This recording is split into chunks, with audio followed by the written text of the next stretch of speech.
Mga boss, karon na napunta dire. Samtang wa pa may oras sa ato ang laag itong biyahe. Kay alas 7 pa man kapin. Dire sa tamag suroy-suroy sa ato ang uma. Yan, ano siya. Kung matinga mo nga napay green kani siya wahe dyan siya tanom na to kay ngano ning suway ta og balik og kanang pilit para natay mabiko pohon Pasko o sa mga okasyon. So man na siya wahe siya gamay kung kay wahe ra pud ta nakakita og tagod nga para ato ang itanom. So mo na siya. Mo ni update sa atong kuan siguro mga sunod semana or magsig init makuha na ni nato ni na siya karon po mga papila ka adlaw ato na pong iposo ning hugay na to atong pangkuan sa mga amigo natong maya kay kuan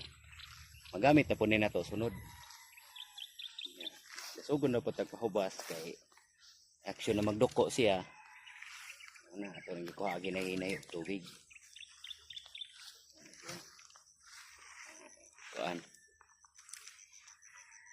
salamat po sa Ginoo nga dili kayo ta na igo diri dapita sa bagyo delikado og ngani na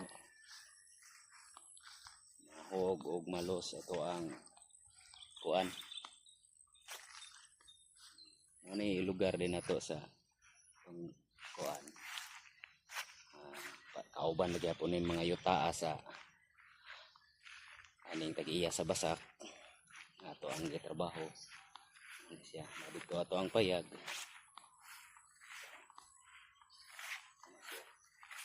karon kay taas pa man tag oras di pa mo biyahe tungod kay alas 9 pa jud ato ang kuan alang sa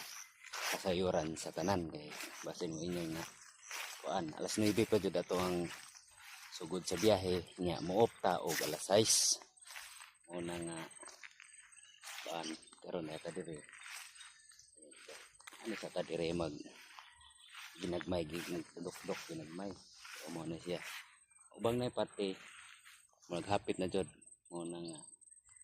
sumawa na tayo tubig inainayan na nato ano siya nga to so ang uban laha murag nawahin na sila manang pareha pod nato nga gapaso-aso pod